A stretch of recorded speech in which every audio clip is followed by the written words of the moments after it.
What if I told you there are things in Palia that can literally save you hours, and the game doesn't always really tell you? I wasted too much time making beginner mistakes, running back and forth, selling the wrong things, and completely ignoring some of the best mechanics in the game. So today, here are 10 things I really wish I knew earlier in Palia.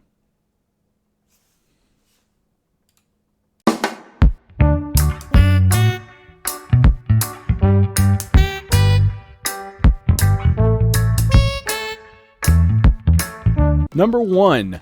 Unlock the glider as soon as possible.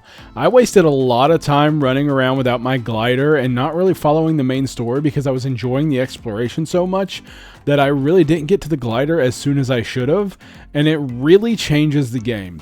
The first thing you should do is try to quickly complete that Like a Bird quest once you get it to unlock the glider.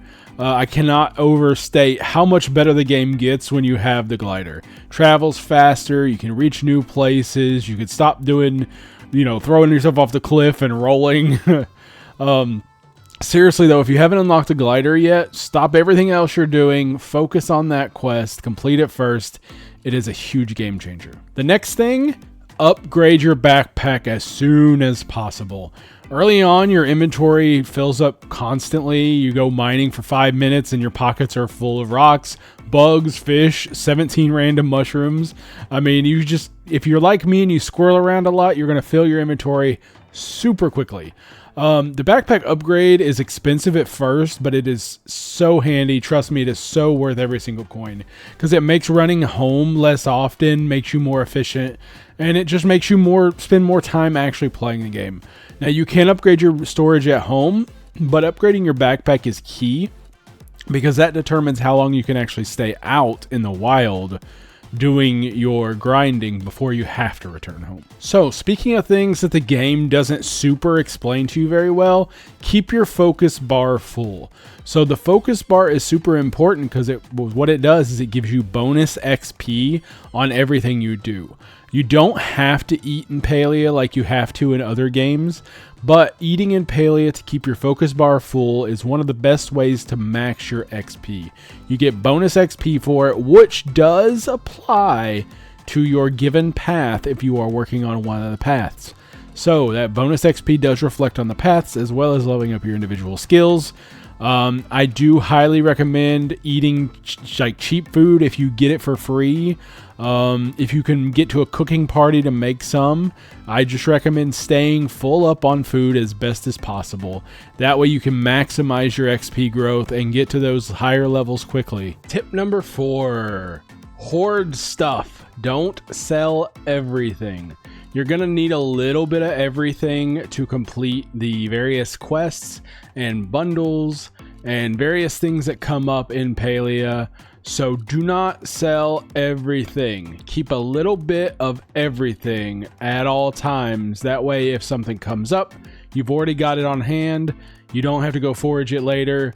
And for instance, if you need more, at least you'll be partially there.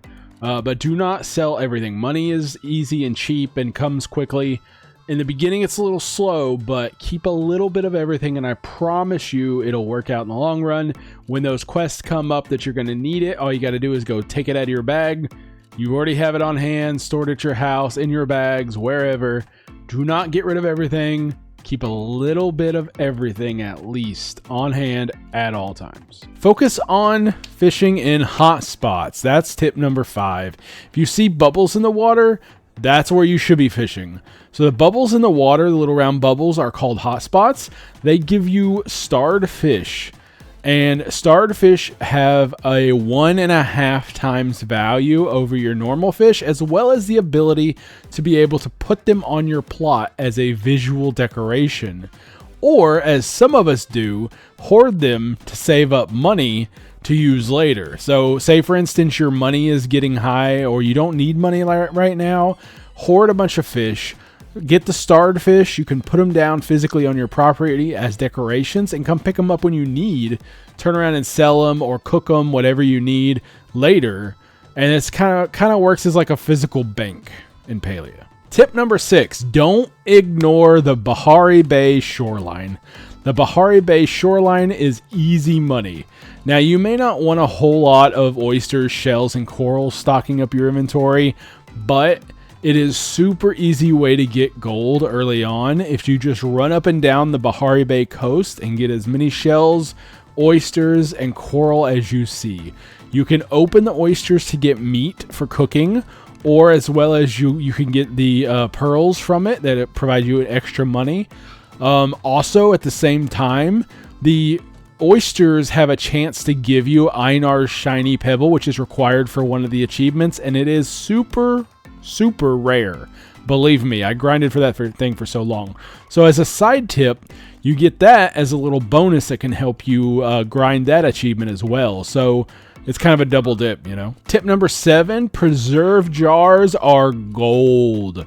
So once you unlock the preserve jars, stop selling your crops raw. Do not do that. Preserve jars are absolutely golden. I have a previous video I did about the optimization of crops as seeds, crops as preserves, and crops in the glowworm farm. But for the most part, most of your stuff is very valuable in the preserve jars. If nothing else, as I mentioned in a previous note, you can use them for eating. You can use them to keep your focus up to level faster. And then once your focus isn't an issue, you've mastered all your paths and you've leveled up all your skills to at least level 50 to get that level 50 gold achievement trophy.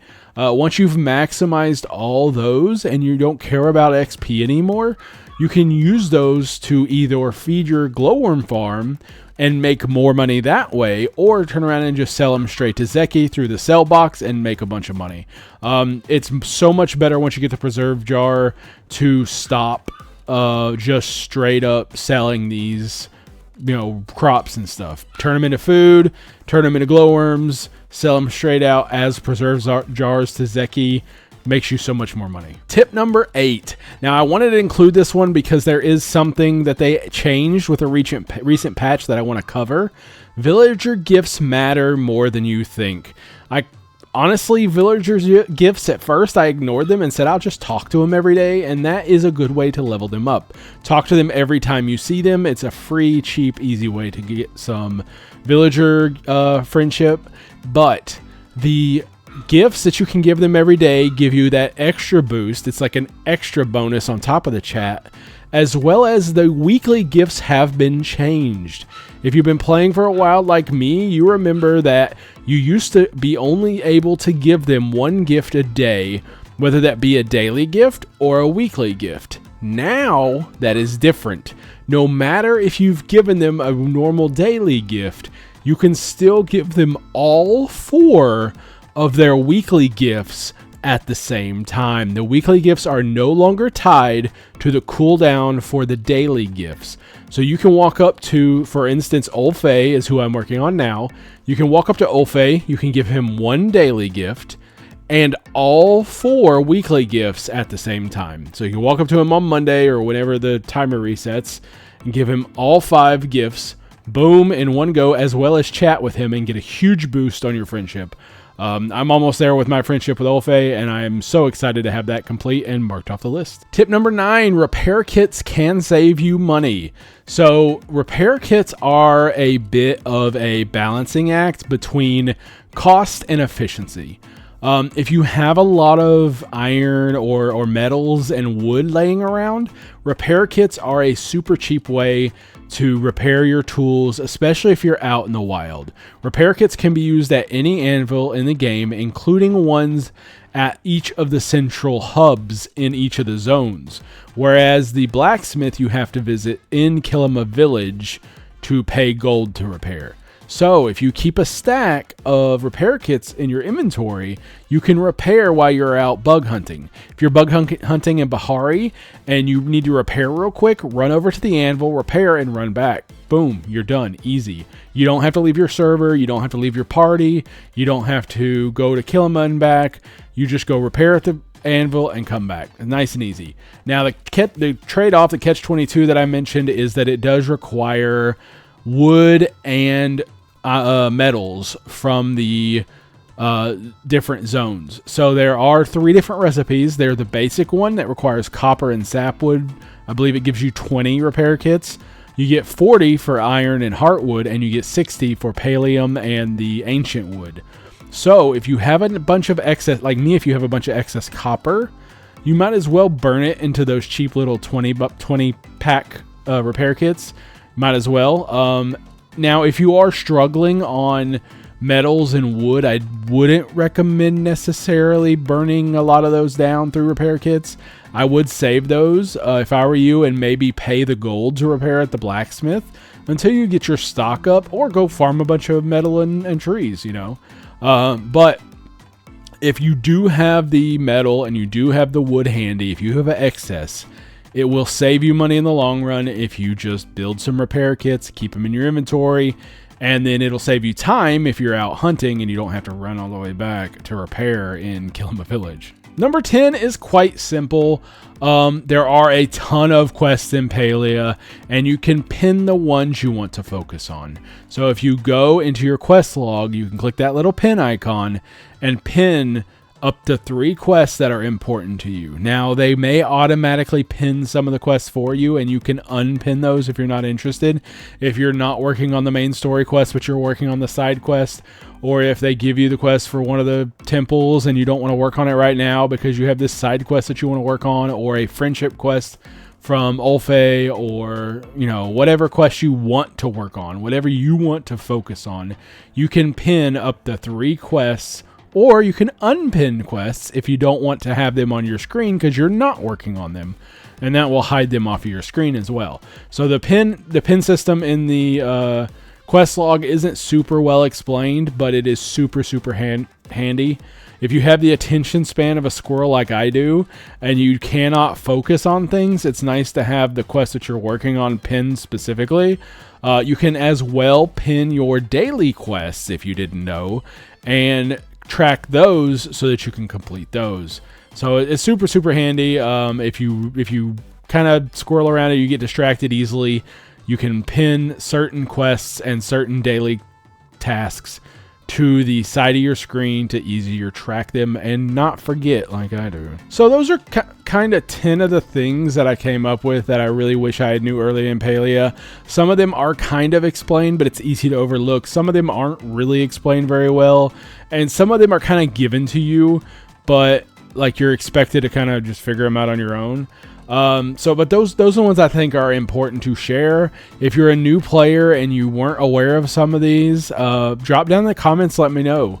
If you have other tips for new players, let me know as well. Share them down in the comments, because I'd love to maybe make a new one of these in the future. I'm sure with the new patch coming out, the new expansion coming out, we might see a surge of new players or people who aren't familiar with it.